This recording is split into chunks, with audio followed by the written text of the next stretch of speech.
Well, we are here with Vikki Petraitis. Hello, how are you? Vikki. I'm excellent. All the way over in Australia. I know. What time is it where you are? So it's 11 o'clock in the morning here, so it's very civilized. It's 8 o'clock here. So, yes, when I was leaving, I told my daughter, I'm going to go talk to someone on the computer that's in Australia, and it's the afternoon over there. And she was very intrigued by the whole thing. It's like tomorrow there, so I hope I think she did say, day. Is it tomorrow there? And I said, I don't know. I think it's today, but earlier. No, it's definitely Thursday here. So it's Thursday there. Okay. All right. So, and I've got to tell you, if you want a prediction, Thursday's looking pretty good. Okay, awesome. Good. Thank you. Yes, Thank you. Always love messages from the future. Perfect. Well, we're so glad to have you. We were just saying right before we hit record, we were listening to your podcast, the Frankston Murders, and congratulations. I saw you're the #1 podcast in Australia. It is, yeah. It hit the charts. Like it came out on Thursday morning, and by Saturday morning, it was #1 on the Apple podcast charts in the country. It's phenomenal. Yeah, absolutely. That's incredible. You can hear why whenever you listen to it because it's such a compelling story and so timely. For our listeners who may not be familiar, can you give like a brief rundown of kind of how you would encapsulate the case? Yeah, so back in 1993, so 30 years ago, I lived in a suburb called Seaford, which is one down from Frankston, and I was doing ride-alongs with the police, working on different stories, and we had a serial killer. Now, I know America has quite an expanded history of serial killers, but Australia, we just haven't had that phenomenon here, really, a couple. But so young women were being murdered in the area that I lived in, and it was just so frightening. And everybody in the community felt really connected. Everybody felt scared. Everybody was locking their doors, and I guess being a writer in the area, I felt really compelled to write the book. No, definitely. And I bet being, around with the police officers at that time and watching their response to something that is so out of the ordinary that almost you would only see on TV, on the news coming from some other country, having the brutality and especially the listening to the early stages of his crime, the ramp up into what eventually turns to murder. But you can see that he's escalating as he's going through the crimes, and the importance of telling not just his story entirely, but telling how he started and then where he ended up and where he is now, which he's asked for parole. Is that correct? Yeah. So when he went to trial, he pleaded guilty and he got 3 life sentences. The judge said to him that he was only 21, as you would know from serial killers in America. They are often young. So I think our law, I think you can give a seasoned criminal a life sentence and then nobody says a word, but you give a 21-year-old a life sentence and that could effectively be a 60-year sentence, which really don't exist in Australia. So we don't have the you're never getting out kind of thing. And so he got a life sentence. He appealed within about a week of getting that life sentence, and he was granted, on a point of law, he was granted a 30-year minimum sentence, which means that he can now apply for parole. And of course that 30 years is up and he has applied for parole. So something that seemed a long, long way away and something that we didn't have to worry about, all of a sudden is on our doorstep.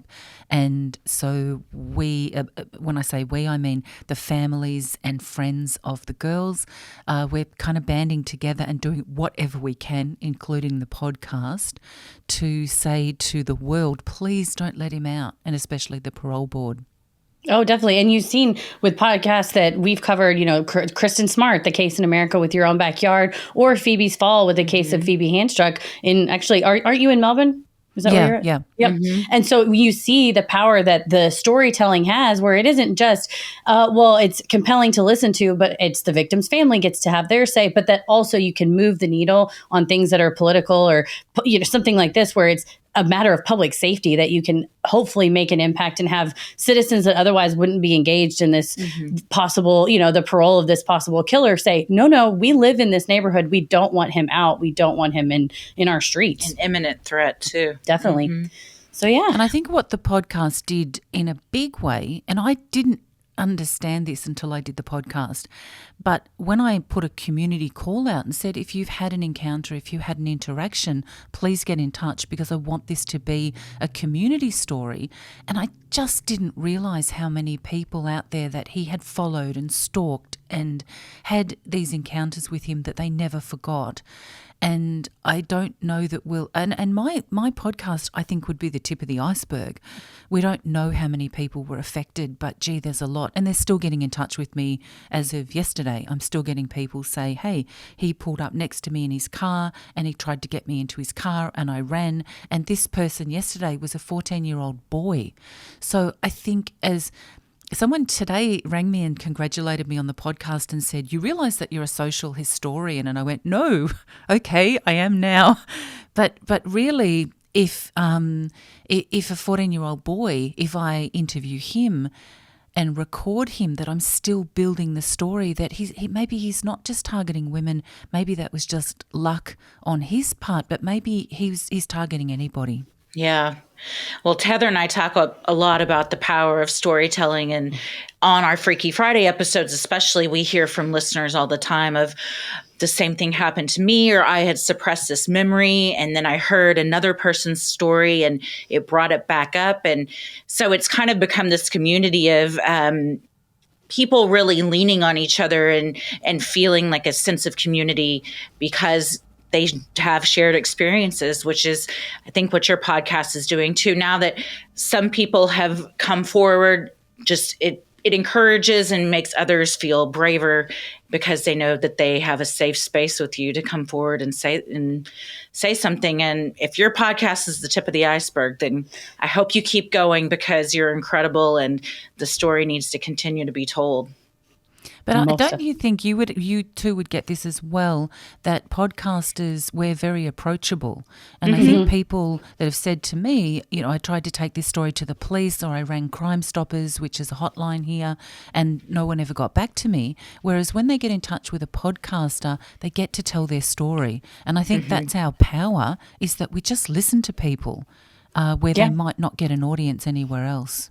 That's a beautifully put. Absolutely. We hear a lot that I feel like you guys are my best friends. I know we've never met, but, especially with COVID, you've been in my ears for so many years and I feel so close to you. And like, I can tell you stuff in the emails and DMs we've received of just the most heartfelt emotions and confessions, and it's really incredible. So I do like to think that we're approachable and that we're seeing, even not just with like survivors, but families of victims and stuff now going to podcasters instead of the media because the police have let them down and they need someone with boots on the ground that has the gumption to really dig into their story the way it should be. And I appreciate how you interviewed not just obviously the families of the victims who were killed, but those who were impacted on his journey to becoming as brutal as he did. But his next door neighbor who had let him in for coffee, and then just to hear her say, kind of choke up, like,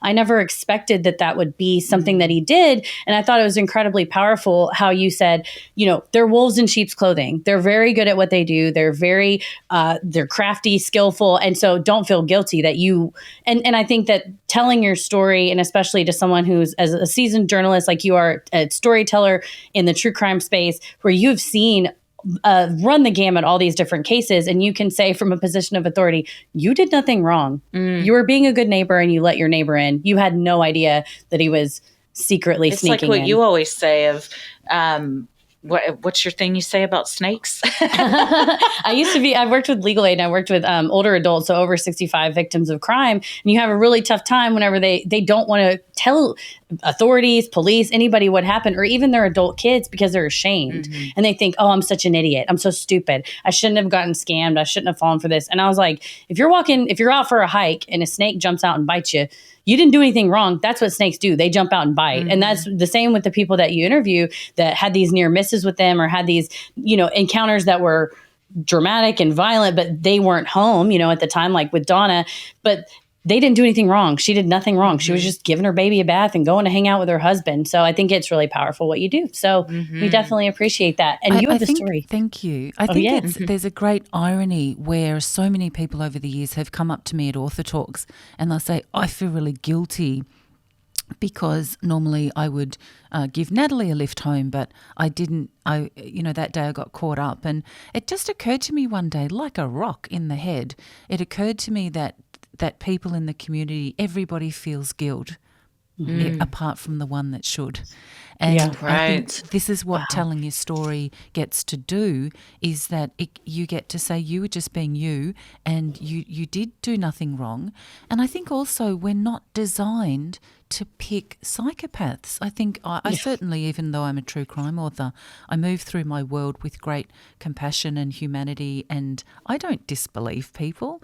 And if someone comes up to me and says, hey, this is my story, I don't say, is it? We are not designed as humans to say, I've written a lot about child sexual abuse, and the parents that have said to me, he told me that he'd lost his 2 sons in an accident and I felt so sorry for him and I let him take my sons camping. And of course, no sons, no history. He's a pedophile. Yeah. And I said to this mother once, I said, but you're never going to say, if someone tells you that they've lost their 2 children in a car accident, you're never going to go prove it. Right. We're not designed to be manipulated, because most people take things on face value, and then once they get caught and look back and they're beating themselves up over it. But really, you wouldn't have done it any differently if it happened again. Right. No, and predators know that. They prey on people's vulnerabilities and emotions, and they know no one would say, really prove it that your 2 sons were killed. It's just, oh my gosh, I'm so sorry. Of course. Yeah. He just wants to bond and reconnect, but it's all a scam and they didn't do anything wrong. But be a compassionate person themselves. Right. That was so powerful, what you said, that we all feel guilty except the one that should. Because even the police officer that you interviewed said, when we had this odd thing happen with the cats that were attacked, and maybe I could have predicted that he was gonna. And it's like, you can't. We can't live our lives like that, going what if. But we definitely hear that in a lot of Freaky Friday stories that people submit of near misses and things like that. And we do try to say, you've told your story, you got out of it, don't feel bad. And for those who are listening, again, this is their nature. The nature of a predator is to be a predator. And most people are not that way. There are certain people that are that way. And those certain people should not be let out of jail. Correct. And I think if we can learn from what happened, so the woman who wrote to Denya in prison and visited him, she sent me a message and she's listening to her episode and she said, I feel so stupid. And I said, no, you reached out to him with compassion because you felt connected, because you had a child who was transgender. And the minute that you visited him and got that sense that, okay, he isn't what I thought he would be, and then you got out, you didn't go back, you stopped writing to him, and then you told the world your story and said, don't write to serial killers in prison. Yeah. So I said to her, it's never about what we do. It's about what we learn from it and then how we apply it. And bad stuff happens all the time. But as a crime writer, I watch people say, how can I make this powerful as a learning tool, as a life lesson? And that's what counts. So I think if any of your listeners are feeling guilty about any peripheral encounter with a crime, just say to yourself, what am I doing today to learn from that? And that's all we can do. Right. If you know better, you do better. And we say it's a lesson learned. And it's, if you can share it with other people, maybe you can help them from going through something similar. Or if they have gone through it, they at least know they're not alone. So that is the power of the stories that we tell. Beautifully put. And we are very excited to hear your other story that you have prepared for us today, your own Freaky Friday story. So... Well, my Freaky Friday story, and I've been listening to your Freaky Friday stories and they're awesome, but what I wanted to tell you was the story that sort of led me into the Frankston case, because as a crime writer, we have a whole different level of Freaky Fridays, and this one actually happened on a Friday, so that's even better. So when I was doing ride-alongs with the Frankston police writing stories, I was literally writing stories about a typical, we call it CIB, which is like community detective cases. And then I did a ride-along with the community policing squad, and the night that I wanted to tell you about for my Freaky Friday story was that I was going to do a ride-along with the Frankston Police, just the General Uniform Division. And I was doing the ride-along with my next-door neighbour, Mick, who was a sergeant at Frankston. And so we drove there together, and we pulled up out the back of the police station. And in those days, everybody smoked. I don't know whether it was like that in 30 years ago in the US, but everybody smoked. So there was a whole line of smokers lined up outside the back door of the police. And as we're walking past this line of smokers, one of them said to Mick, he said, "Another girl's gone missing."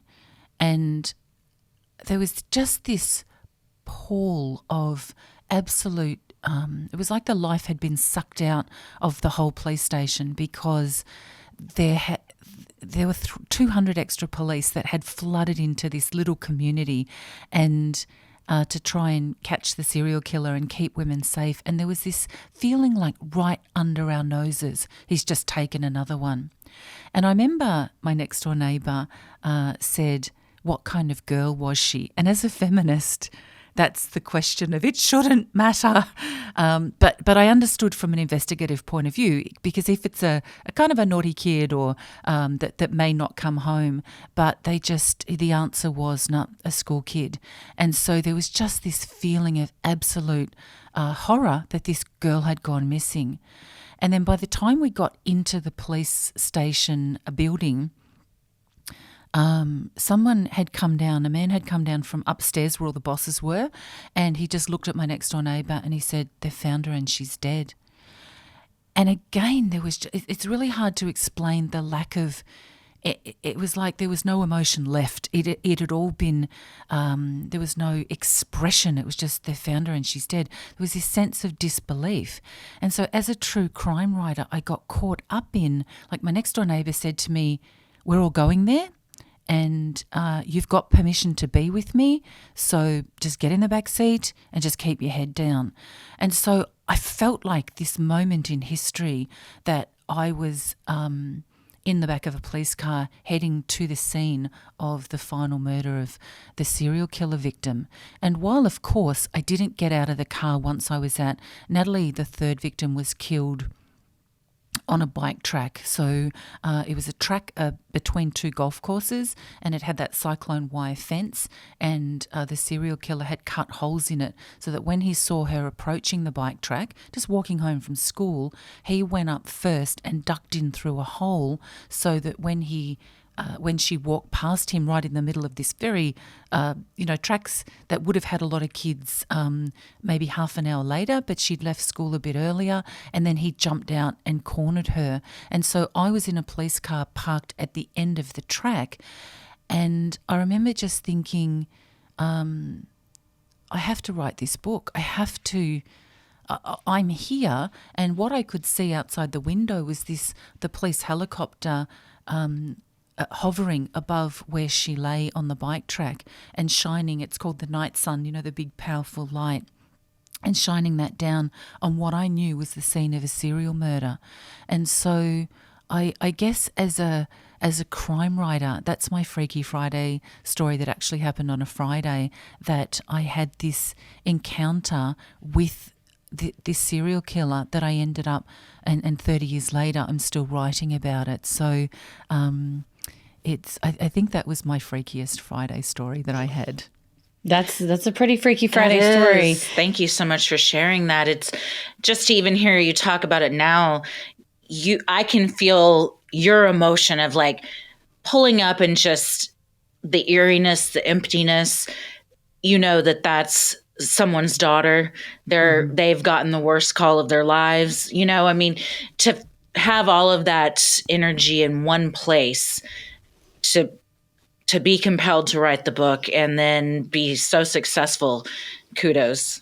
Do you feel like I mean, if you feel like you're doing the job that you're supposed to be doing, you feel like it's divinely inspired. But at the time, did you have this sense of, oh, this will be a defining moment in my career? Or even just a feeling of, I feel compelled that now that I've witnessed something that is so heart-wrenching, that I was chosen in a way that I now have that burden to tell this story? Or were at the time you just kind of take it one day at a time? Look, I think one of my life mottos is that I love saying yes to things that I don't know how to do, because I trust myself as a learner, and I trust that I have a basic skill set that I'll figure it out. So if I was ever going to embroider a pillow, it would have "I'll figure it out" written on it. And what happened with this case was that I knew that I've always felt, first and foremost, the huge responsibility that I have as the storyteller.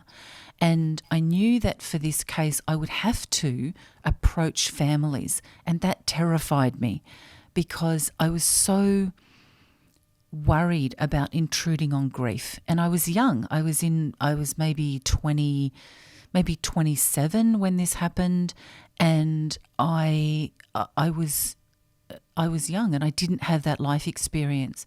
And what ended up happening is when I did write letters, because there was no email in those days, there was no internet. So I literally wrote letters to all the families and said, look, I really want to honour your daughter or your sister or your mother, and I want to I want to tell their story because I think it's so important that her story is told, not just killer, killer, killer. And they all reached out and said, yeah, sure, we'll meet you. And I had the most, it sounds weird to describe it, but it is a blessed, or it's an act of grace to sit with somebody in their grief. But it's not a grief conversation. There's a bit of grief in it, in that their daughter or sister or whatever died. But mostly it's a conversation about life, and it's a conversation about, oh, I'll never forget the time she. And then it's funny and you'll find yourself laughing. And I know that, and I walk away with the responsibility of, I have to take their words and I have to make this girl come alive. I have to show who she was, not in her dying moments. I have to show who she was in her living moments. And so I think, not the burden, because that's the wrong word, because burden sounds negative, but I think that the burden of having to do that always trumped everything else. And it was, this is my task. And you said responsibility. I think that's a much better word for it, that when you're given that story, you have a responsibility. And we always say, Christy especially will say, people are more than the last day of their life than the worst thing that ever happened to them.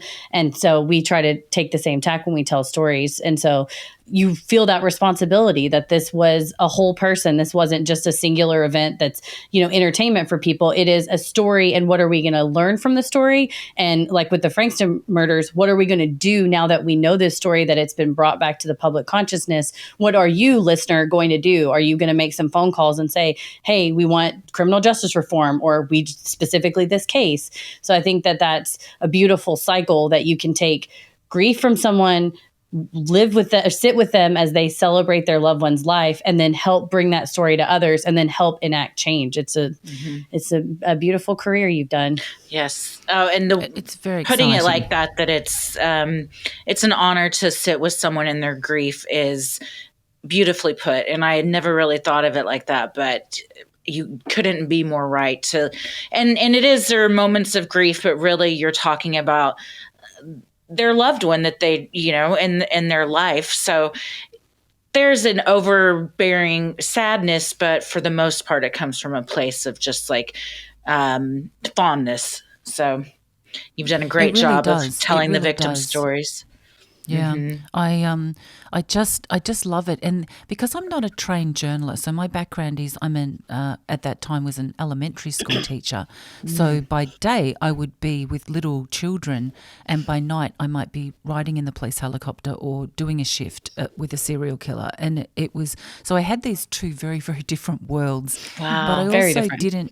didn't have that training. I suppose, I guess at journalist school they might say, don't get too close to the victims and don't become friends with them, and don't invite them to your 30th birthday and they can help you cut their cake. So I mean, I just did it like a normal person would do it. As a journalist, I think people never write stories and then show them to the people that they've interviewed. I always did that because I wanted them to know that I was representing their loved one in a way that they were happy with. And most people I show my stuff to everybody. If they've helped me, I go, here, read your chapter. Are you happy with that? And I find that is such a level of trust just in doing that. And I didn't realise until I met journalists that wasn't a thing that you did. And I'm like, I always do that. No one, hardly anyone ever wants to change anything, but everybody goes into the publication phase feeling like they know what's going to be in the book because they read their bit. And if they wanted to read all of it, I would go, sure, read all of it. So I probably did things that are in the journalist don't do that list, but I think sometimes naivety, and if you lead with your heart and if you lead with a feeling of compassion, you'll just do stuff naturally that benefits everybody. Yeah, I think that's a really wonderful thing that you come at it from a place of empathy, warmth, compassion, and not, well, the standards say I have to do this, so I'm not going to show this piece to that person. But instead, your integrity tells you, I sat with this grieving person, I held their hand, we cried together, I'm going to give them the respect and let them read this chapter. And I think you're right. Sometimes when you're coming into a field without that formal training, you're using other life skills that you've developed, from being a teacher. There's so many skills that are applicable, because on the face, when you go, I was a kindergarten teacher by day and I was, in police helicopters by night, but there's a lot of problem solving skills, thinking on your feet, things that extend, but then also the compassion, the caring, and the individual, I care about you as a person. What are we doing here sitting, you and I think that extended from your teacher days into your newfound crime journalism days. But even though it's not journalism, you're more of a true crime author. I saw you identify as writer, podcaster. I know it's we label ourselves things, but is that kind of what you'd label it? I think a lot of writers have that difficulty with what do I say that I am, because just saying I'm a writer is kind of pretentious. And so for a long time it was just I was a teacher, and I think over the years, and I was very, very quick to say I'm not an expert, I'm a storyteller. But I think that changed over time because I began to realise that even though I was a storyteller and I was telling other people's stories, that I was gaining wisdom along the way, and I was identifying patterns of behaviour. So when you interview somebody when they have suffered an abuse, or like I said before, they felt guilty about something, that you're able to kind of be that bee that's pollinating flower after flower and going, oh, the flower that I interviewed last week, they had said the same thing about guilt, and here's what I can pass on from what they learned. And so I think after a while you start to own the wisdom that you've earned. And I think that as women we always downplay what we do, don't we? Right. And in Australia, people, I don't know, people aren't really impressed. If someone says, "Oh, what do you do now?" I'm not a teacher anymore, so I have to say author or podcaster, and they often won't ask any questions. They'll go, "Oh, that's nice." Yeah. Same. No follow-up. Yeah, no, same here. Yeah. So you're not going to get a big head doing this. Right. Because No. really no one cares. But I don't, luckily our motivation is I'm just going to tell stories, and I don't care who listens, and I don't care who reads my books. I'm never going to stop doing this. And I'm just lucky that I have found a formula that seems to work, even though I found it without any consideration ever for what audiences wanted to listen to. Because I think that does your head in, right? Yes. If you say, I can't do this, or I can't banter, or I can't swear, or I can't, your head's going to swirl around. And I think what I did is what I've always done is I've been very compassionate to victims and survivors in my stories, and I just do that in my podcasts, and people will say, wow, I love the way that you bring the girls to life. And I'm like, I've always done that. But they say it so often that I wonder if maybe a lot of podcasts don't do that. But Yeah. I'm never going to listen and go, oh, that podcast is the recipe for my podcast, because I just tell the stories how I need to do in my heart, and just that people really enjoy listening to them or get something from them. That's the bonus.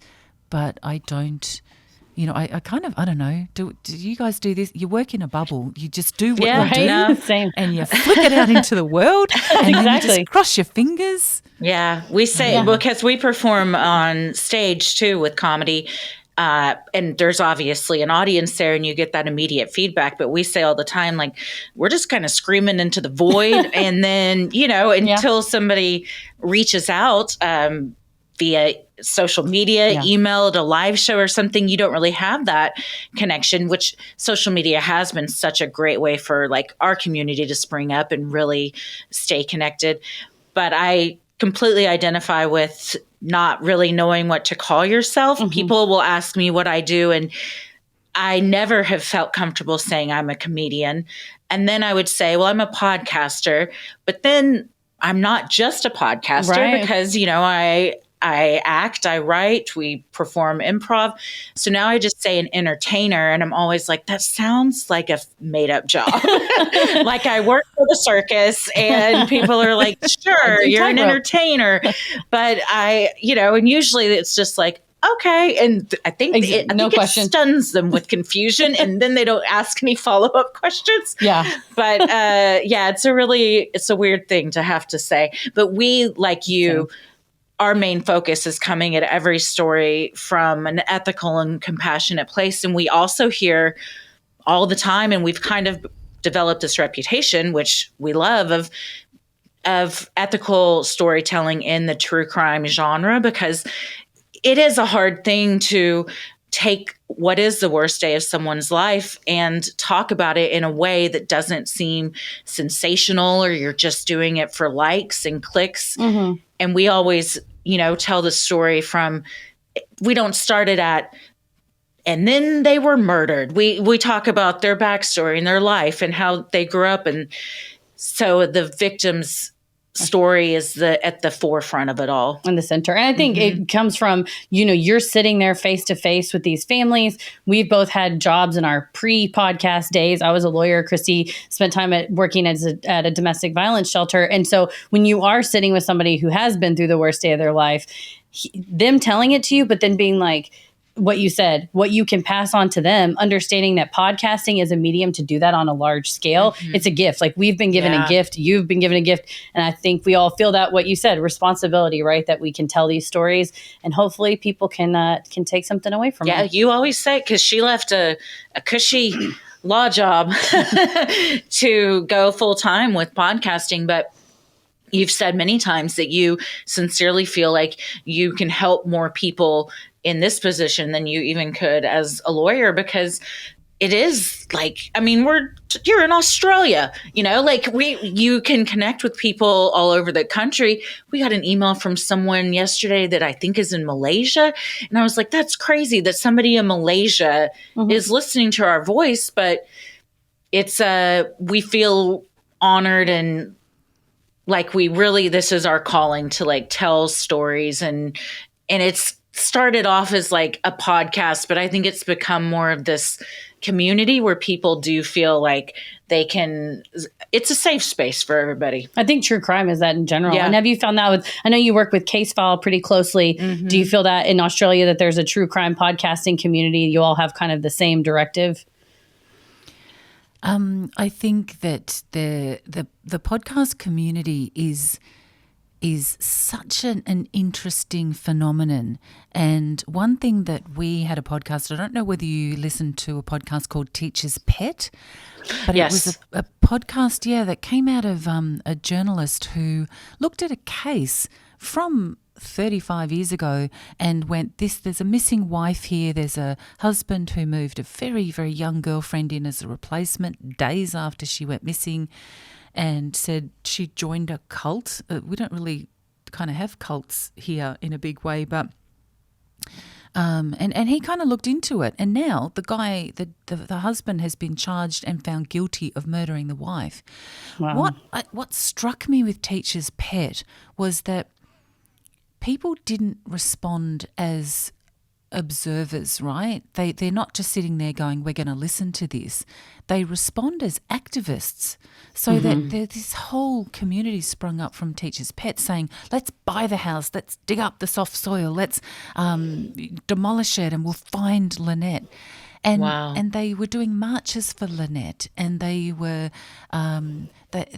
it was a call to action for a lot of people, and so they listen as participants, not as observers. And when Teacher's Pet came out, the first book that I ever wrote, called The Phillip Island Murder, was on a similar missing wife 30 years ago, really kind of solved to the degree that the police were happy with it, but not solved to the degree that anyone else in the world was happy with.